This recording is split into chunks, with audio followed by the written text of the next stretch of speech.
Aujourd'hui, nous allons parler d'un sujet dont beaucoup de personnes ne parlent plus autant. Mais comme nous, dans Matthieu 6, 33, on est venu pour dire toute la vérité, même la vérité qui est difficile.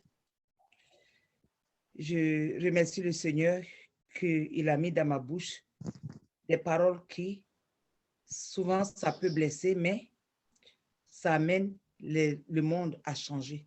Car on le dit souvent, la vérité, qu'est-ce que ça fait? Ça rougit les yeux, mais ça ne tue pas. Que le Seigneur nous bénisse au nom de Jésus. Que son Saint-Esprit vienne et prenne le total contrôle.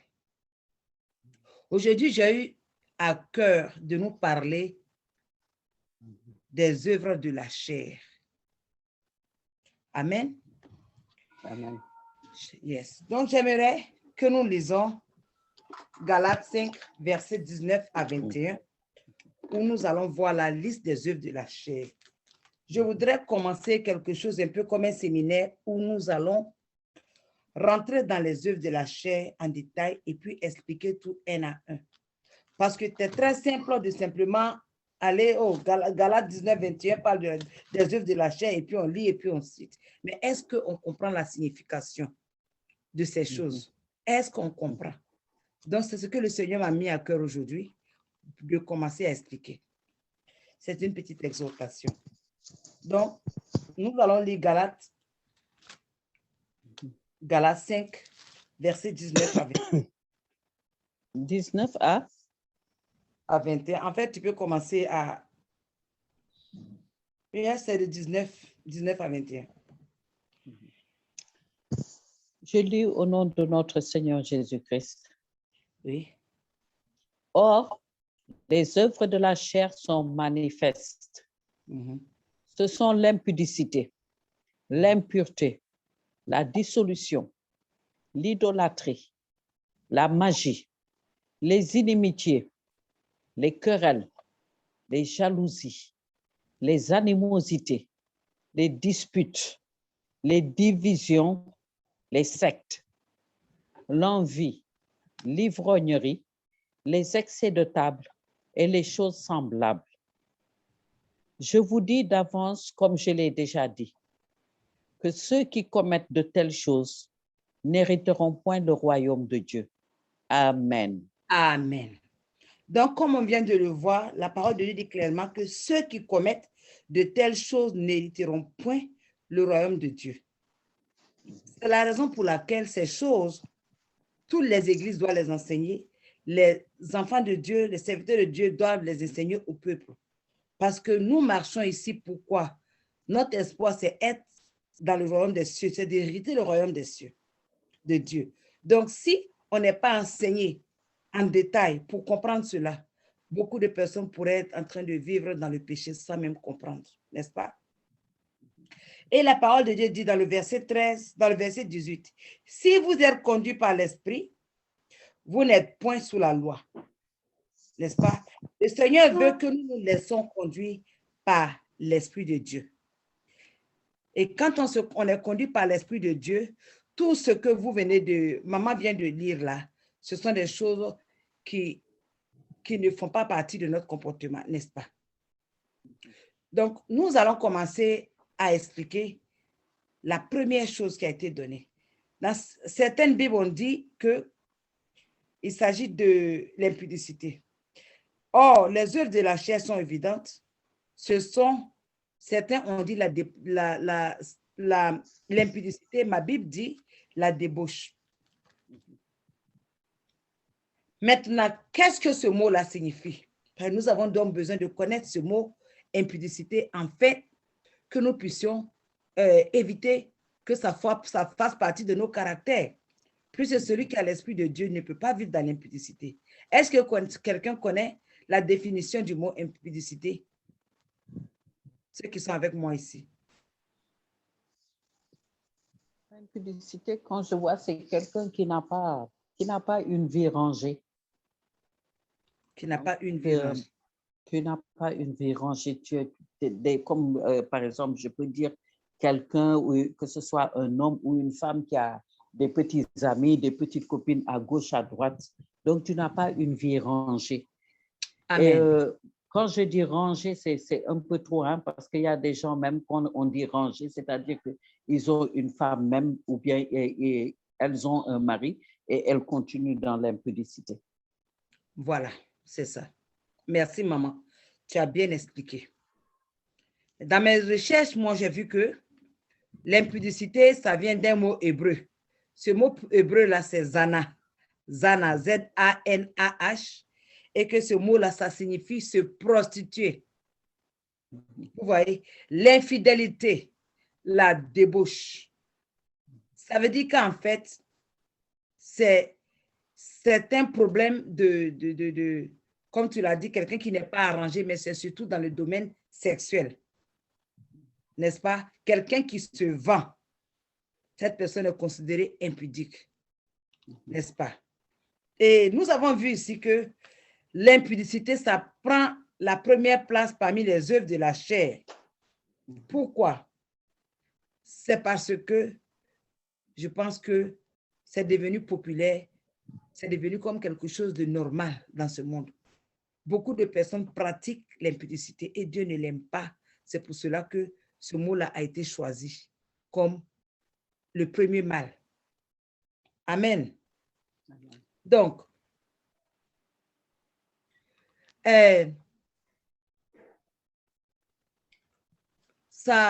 l'impudicité, c'est aussi le péché du sexe, comme je l'ai dit tout à l'heure. Quelqu'un qui vit dans la fornication, on dit que la personne est impudique. Quelqu'un qui vit dans l'adultère est appelé impudique. Quelqu'un qui vit dans l'inceste est appelé impudique. Maintenant, pourquoi est-ce que Dieu déteste tant l'impudicité? Pourquoi Dieu ne permet pas que les êtres humains vivent leur vie sexuelle comme ils veulent? Pourquoi le Seigneur intervient dans cette histoire? Mes frères et sœurs, une des premières choses, c'est à cause de la source de l'impudicité. L'impudicité vient du cœur. L'impudicité vient du cœur. On peut lire cela dans Matthieu 15, verset 19. La création que Dieu a faite, quand Dieu a créé l'être humain, il ne nous a pas créés pour être impudiques. Matthieu 15. Yes. Verset 19. Verset 19. Je dis au nom de Jésus-Christ. Amen. Car c'est du cœur que viennent les mauvaises pensées, les meurtres, les adultères, les impudicités, les vols, les faux témoignages, les calomnies. Amen. Amen. Donc, vous voyez, toutes ces mauvaises choses-là, ça vient d'où? Ça vient du cœur. Alors que vous savez quelque chose, lorsque le Seigneur Jésus rentre, où est-ce qu'il rentre quand on l'appelle? Ce n'est pas dans le cœur en premier. Voilà. Donc, quand quelqu'un a quelque chose d'autre dans son cœur que le Seigneur Jésus-Christ, Dieu n'est pas content. Surtout ici, quand il s'agit de l'impudicité, qui amène la création de Dieu à agir comme un animal. Dieu n'apprécie pas cela. Le Seigneur veut que nos cœurs soient libres pour qu'ils viennent, ils rentrent et qu'ils prennent position et qu'ils nous dirigent selon sa justice. Amen. Maintenant, une autre raison pour laquelle Dieu n'aime pas l'impudicité, mes frères et sœurs, c'est parce que l'impudicité, ça souille les pays. Comment est-ce que ça souille les pays? J'aimerais qu'on lise Jérémie 3, verset 9.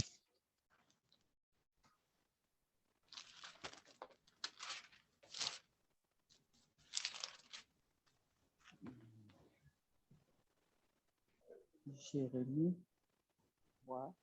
Verset 9. Verset 9.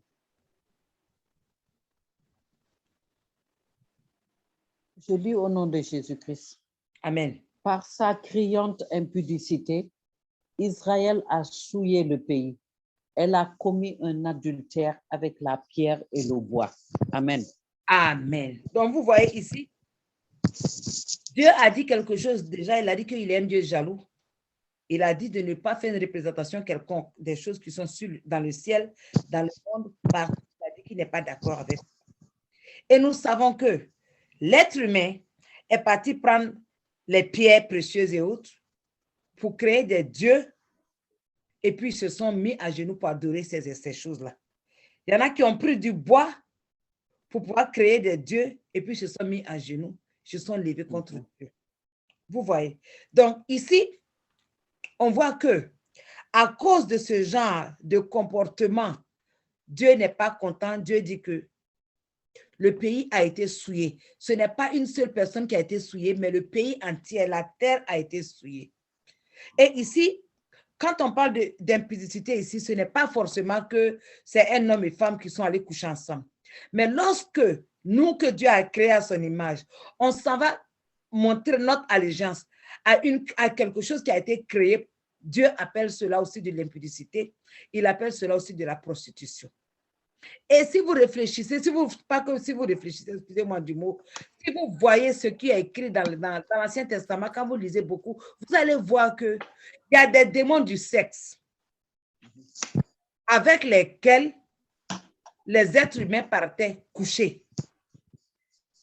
Vous voyez? Donc déjà, le simple fait même d'aller adorer autre chose que la création, Dieu appelle cela une impudicité. Et encore, c'est grave. Quand c'est dans les églises, dans les temples, qu'il y avait ces dieux du sexe, des dieux de la fertilité, ils s'appelaient dieux de fertilité, ou bien des dieux qui peuvent donner des enfants aux gens. Ils sont assis là-bas, et puis quand les femmes arrivent là-bas, elles couchaient avec ces hommes, qui étaient tous pas des enfants de Dieu. Et on les adorait. Et cela a souillé le pays entier. Vous voyez, quand dans un pays, un enfant rentre et que l'enfant est une bénédiction, le pays est béni. Mais si l'enfant est dans la malédiction et fait des choses qui ne sont pas de Dieu, le pays devient maudit. Donc, voilà une autre raison pour laquelle Dieu n'aime pas l'impudicité. Maintenant, celui qui a l'impudicité, est-ce que Dieu va aimer cette personne? Est-ce qu'il va attacher son cœur à cette personne? Ça, on peut voir dans Ézéchiel 23, verset 18. Parce que Dieu se détache de celui qui vit dans l'adultère, celui qui vit dans la fornication, celui qui n'est pas encore marié et puis il a des copains ici et là, Dieu n'aime pas. Celui qui couche avant le sexe, Dieu n'aime pas. Celui qui est avec son mari ou bien sa femme et qui trompe, Dieu n'aime pas. Celui qui s'en va à se mettre devant un autre Dieu pour les adorer, Dieu n'aime pas. Maintenant, toutes ces personnes-là, qu'est-ce que Dieu va faire de ces gens? Est-ce qu'il va s'approcher d'eux?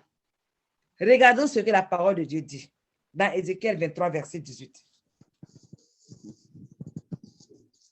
Je dis au nom de Jésus-Christ. Elle a mis à nu son impudicité. Elle a découvert sa nudité. Et mon cœur s'est détaché d'elle, comme mon cœur s'était détaché de sa sœur. Amen. Amen. Amen. Alors, nous comprenons ici que Dieu s'éloigne de celui qui vit dans l'impudicité. Vous savez cela. Quand Dieu s'éloigne de quelqu'un, c'est grave. Rappelez-vous que la parole de Dieu dit quoi? Que je viens détruire les œuvres de l'ennemi. Donc, si quelqu'un a l'œuvre de l'ennemi en lui, cette personne va devenir ennemie de Jésus. Jésus va détourner la personne et laisser la personne à elle-même. Et dans ce cas, qu'est-ce qui va se passer? Les démons vont rentrer. Les démons vont prendre contrôle de sa vie. Et tout va aller en enfer. Et si la personne meurt dans l'impudicité, la personne s'en va en enfer.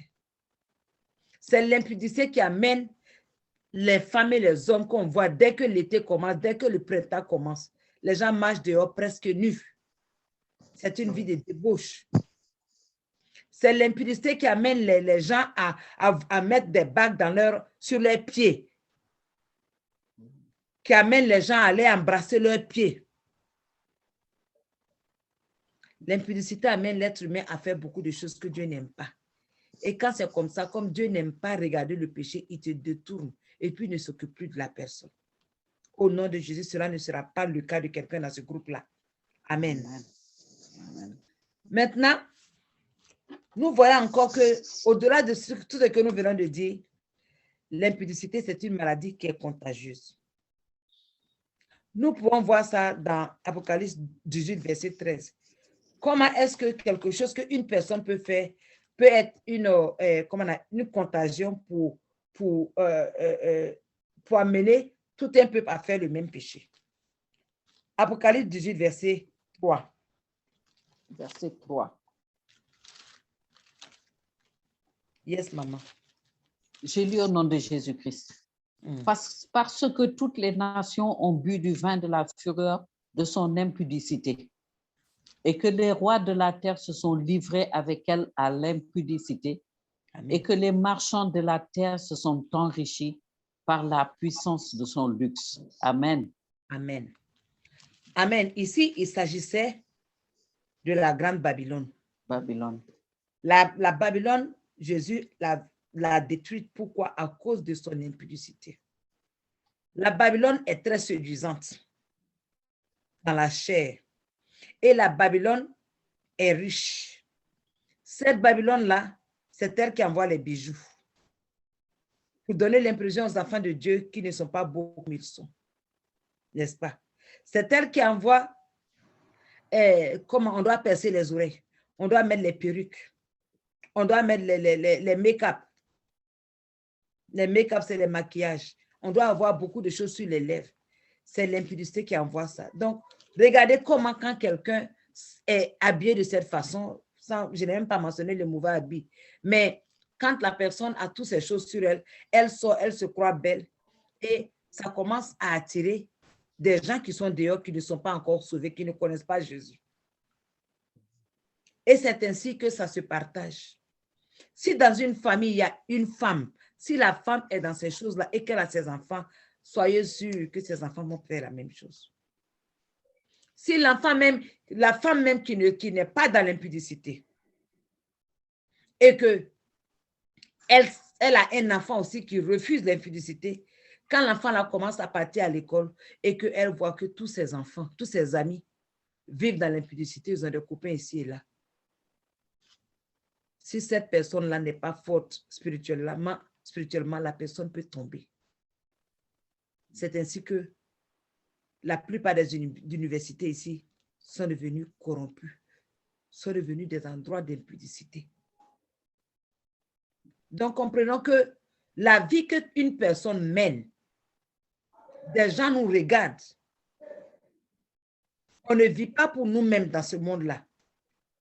Notre comportement, ça peut amener quelqu'un à pécher ou bien amener quelqu'un à vivre la voie de Dieu.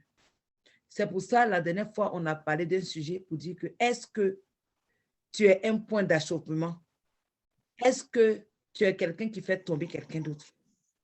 Revoyons nos vies pour voir est-ce que la façon dont nous nous habillons, la façon dont nous nous ornons, quand nous nous ornons, est-ce que ça mène quelqu'un d'autre à Dieu ou bien ça amène quelqu'un d'autre à tomber dans sa foi?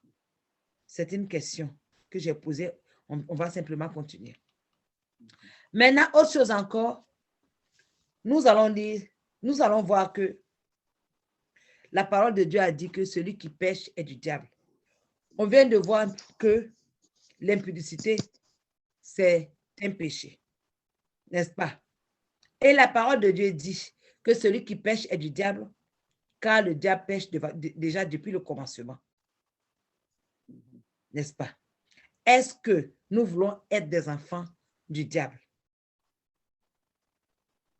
Parce que celui qui est dans l'impudicité, ça veut dire que l'ennemi a déjà volé ton identité. Et dans le ciel, lorsque Dieu te regarde, quand les anges de Dieu te regardent, on te voit comme le diable. Tu es un enfant du diable, pas un enfant de Dieu. C'est pour cela que Jésus est apparu pour détruire les œuvres du diable. Et donc, quand Jésus descend pour détruire les œuvres du diable, c'est les œuvres qu'il recherche. Ce n'est pas l'être humain qui recherche. C'est pour ça qu'on dit que les anges n'ont pas de cœur. Les anges, tout ce qu'ils ont, c'est la parole de Dieu. Ils regardent ce que la parole de Dieu dit et ils regardent la personne. Si la parole de Dieu dit non, tu ne dois pas avoir rouge à lèvres et qu'eux, ils sont descendus avec une épée pour enlever ce qui n'est pas de Dieu. Ils regardent, s'ils voient quelqu'un avec rouge à lèvres, que la personne là soit un grand chrétien ou pas, l'épée se lève contre cette personne. Vous croyez en cela? Je vous dis, c'est la vérité. C'est la vérité. C'est pour ça, l'impudique est sous le jugement de Dieu. L'impudique est sous le jugement de Dieu. Nous pouvons lire ça dans, comme on est déjà dans Apocalypse, voyons Apocalypse 19, verset 2. Et puis après, on va voir Ézéchiel 16, verset 41. Apocalypse 19. Verset 2. Je lis au nom de Jésus-Christ. Amen. Parce que ces jugements sont véritables et justes, car il a jugé la grande prostituée qui corrompait la terre par son impudicité, et il a vengé le sang de ses serviteurs en le redemandant de sa main. Amen. Amen. C'est ça qui est la fin de l'impudique. Ce n'est pas moi qui ai écrit. J'ai seulement cherché le verset pour nous montrer. Et cette vérité-là, qui est là, ça s'applique aussi à moi. Donc, ne pensez pas que je suis là pour juger quelqu'un. Quiconque, que ce soit un pasteur, que ce soit un évangéliste, que ce soit un révérend, que ce soit un bébé chrétien, que ce soit un blanc, un noir, un grand chrétien, que ce soit un riche, que ce soit un pauvre, tant que tu es être humain, cette parole-là, ça s'applique à toi. Si tu demeures dans l'impudicité, la même façon dont Dieu a détruit la prostituée, c'est comme ça, il va nous détruire aussi. Si on demeure dans ce genre de choses. N'est-ce pas? Maintenant, lisons Ézéchiel 16, verset 41. Ézéchiel 16. Verset 41.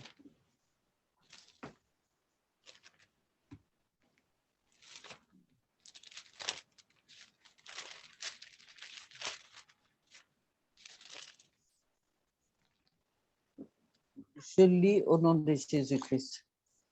Yes, maman. Ils brûleront tes maisons par le feu et ils feront justice de toi. Aux yeux d'une multitude de femmes, je ferai cesser ainsi ton impudicité et tu ne donneras plus de salaire. Amen. Amen. Donc, c'est assez clair, n'est-ce pas? Et Dieu a dit aussi à Jézabel que, parce qu'il n'a pas écouté les avertissements des enfants, de ses serviteurs qu'il a menés pour lui dire qu'elle vivait dans l'impudicité. Dieu a dit quoi? Je vais te mettre sur un lit de souffrance.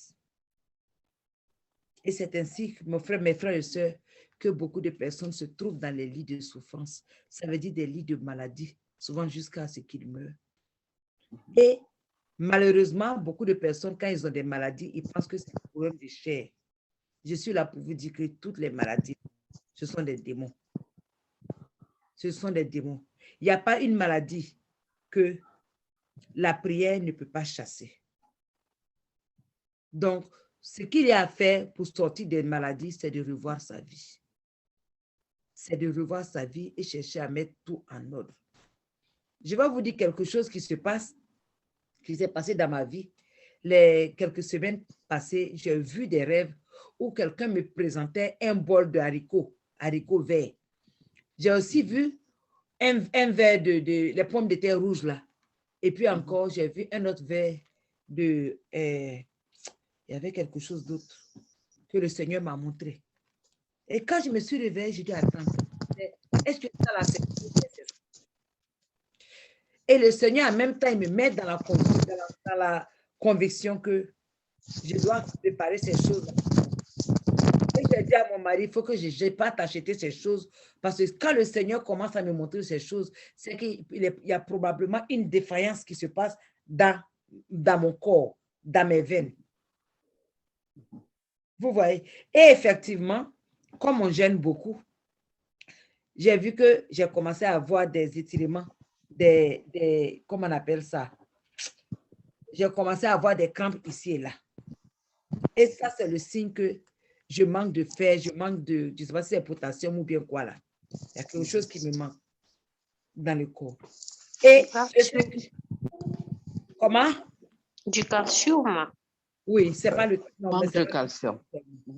C'était pas le calcium, c'était, je crois, c'est pas même pas le potassium, magnésium. magnésium. Magnésium. Yes.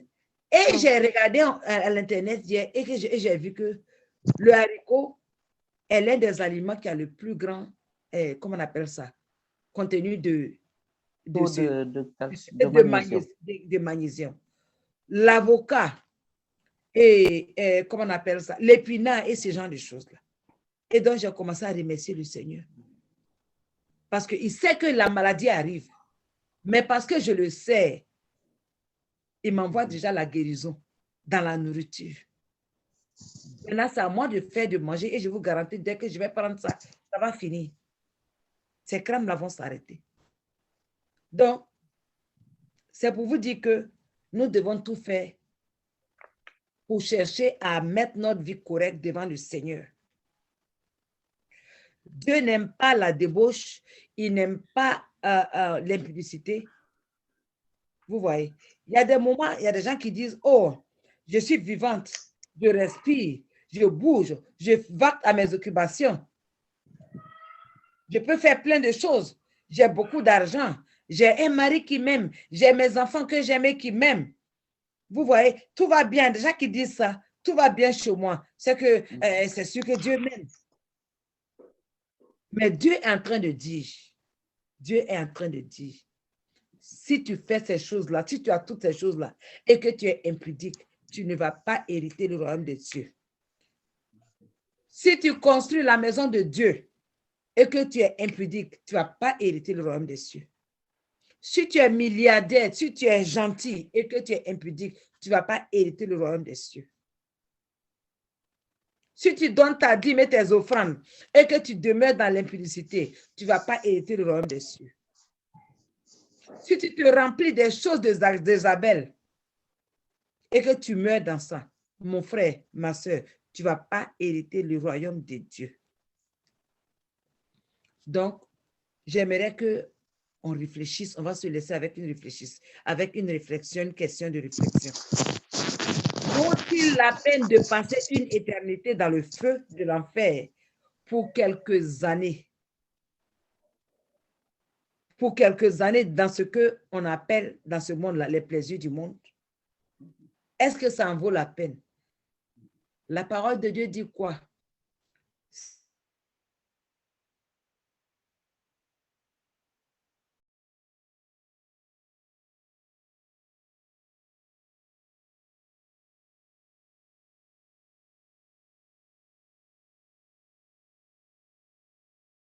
Une décision pour l'impudicité, pour la débauche, pour l'adultère. Pensons ainsi. Si pendant que je suis en train de prendre cette décision-là, l'ennemi vient et que je meurs, ou bien j'ai un accident et je meurs, où est-ce que je serai? Simplement en y pensant. Vous avez vu l'histoire de David et Tchoukour, dont je vous ai parlé hier. Lui, il était en train de penser simplement à faire du mal à sa femme. Il n'avait même pas encore trouvé quel mal il devait lui faire. C'est dans ça qu'il a eu un accident et il s'est retrouvé au ciel où il partait en enfer. Et moi, je connais un pasteur. Il est mort, vous savez où? Il a eu une crise cardiaque où? Dans un hôtel. Avec une femme, alors qu'il est marié. Ce monsieur-là, quel que soit tout ce qu'il a fait de bien dans l'œuvre de Dieu, voilà la condition dans laquelle il est mort. Vous pensez qu'il ira au ciel? Qui connaît le jour où il va mourir? Parce que nous ne savons jamais quand est-ce que la mort va venir nous attaquer et gagner. Nous devons veiller à ce que notre vie soit une vie qui fait plaisir à Dieu toujours. Nous devons nous éloigner du péché. Amen. Amen. Oh Seigneur de grâce, pardonne-nous, que le Seigneur nous pardonne. Du fait que nous nous sommes rendus désagréables à lui à plusieurs reprises. Moi, je suis victime de cela. Je ne sais pas si je dois être victime ou bien j'ai fait ça aussi, c'est ce que je veux dire. J'ai vécu dans l'impudicité pendant longtemps. Si ce n'est pas la grâce de Dieu qui fait que je suis vivante, si j'étais morte dans ça, je partais en enfer.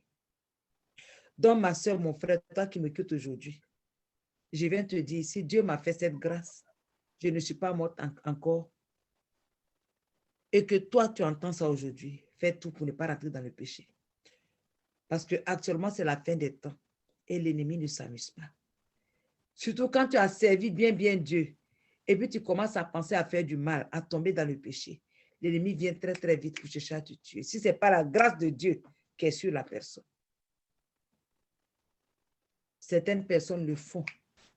Ils tentent Dieu tellement, ils vont chaque fois, ils sont en train de tomber dans le péché. Parce qu'ils ont fait aujourd'hui, ils ne sont pas morts. Ils ne sont pas là en enfer. Ils vont continuer d'aimer. Ils vont continuer après d'aimer jusqu'à ce que Satan vienne les prendre. Donc nous allons prier vraiment, quand on sera chez nous-mêmes, prions que Dieu expose toute idolâtrie et toute trace d'impudicité dans nos vies. Amen.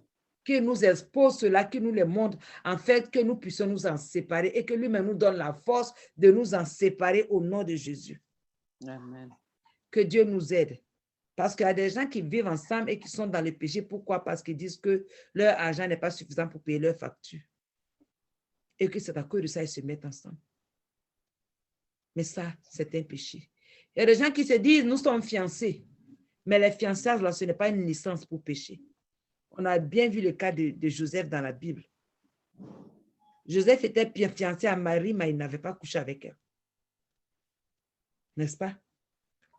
Le fiançailles, ou bien les fiançailles, ce ne sont pas une licence pour dire qu'on peut aller coucher ensemble. C'est de l'impudicité. C'est simplement de l'impudicité embellie.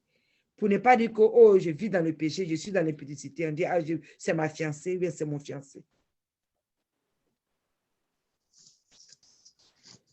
Au nom de Jésus, amen, je déclare que nous appartenons à Jésus. Amen. Et que nous allons rester connectés à lui toujours. Parce que c'est lui qui nous a créés, nous sommes à son image et il n'y a pas d'impudicité en lui. Et nous prions que le Seigneur enlève toute trace d'impudicité. Qu'il envoie son feu dans nos corps, dans nos âmes, dans nos esprits. Qu'il nous localise. Et que son feu, là, quel que soit le prix, que cela va nous coûter. Que le feu du Saint-Esprit vienne et détruise la source de l'impudicité pendant que nous sommes vivants. Et que Dieu nous donne la possibilité, la grâce de nous repentir et marcher sur la bonne voie désormais. Au nom de Jésus de Nazareth. Amen. Amen. Amen. Amen. Amen. Bien-aimé. Amen, amen, amen. Bien-aimé en Christ, c'était la leçon que le Seigneur a mis dans mon cœur.